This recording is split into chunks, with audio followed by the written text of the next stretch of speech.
So we were talking about the silk there, and if you got your bees in here, as you know, the queen comes out after 3 days, you check, make sure she's out of the cage. If she's not, you help her out of the cage, and you just leave them to it.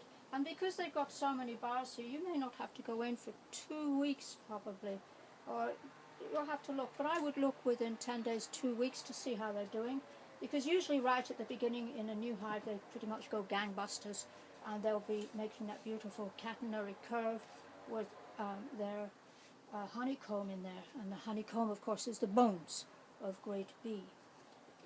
Then what you're going to do is when you open up, you could take off that lid, there won't be any bees.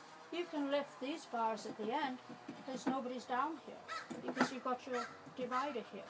You can lift these up, you might just offer them 3 more bars. And what you could do is just lift up this dowling. And instead of lifting up the following board, you'll just drag it back actually, so that they don't get to the back here either. Then you just pop in your little dowling spaces,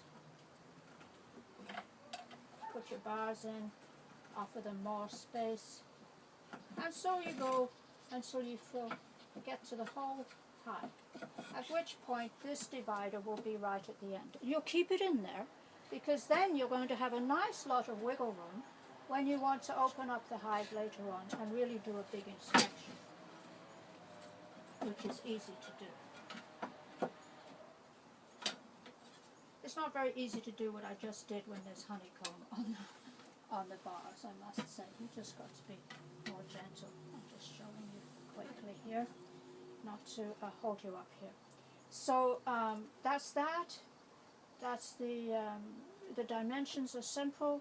It's the golden mean here. It's the Fibonacci. It's the golden mean here.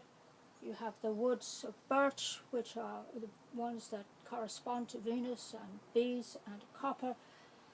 You have the maple, which will mitigate the pine with birch. So you have this whole beautiful biodynamic system going on here. And then if you feel that you need to, encourage them in certain ways, you could look up at your biodynamic calendar to see if you're on a fire day or on a rain day or water day, or what they call a leaf or a fruit or a flower or a root day, which corresponds to the water, fire, air and earth elements, and each of these influence bees in a different way. Earth will induce them to make more comb.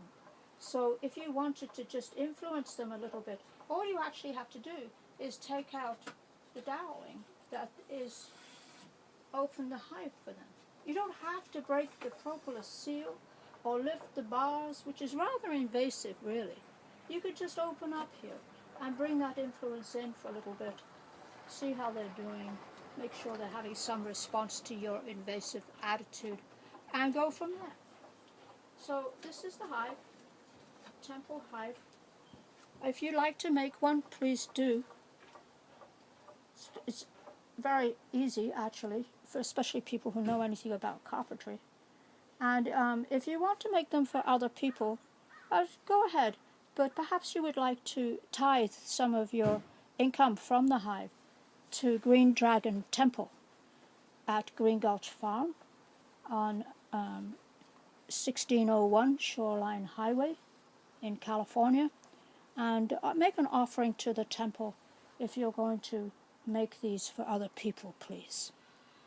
I find it costs about $180 in materials to make a hive, partly because the copper is very expensive, the grain alcohol and the propolis is very expensive. The pine is not so much. The bars are made of 2x2 pine, or everything in here is pine, which is why I think it's so important to have a birch floor. And then we talked about the maple. You'll see what's available locally and you'll do your very best, I'm sure.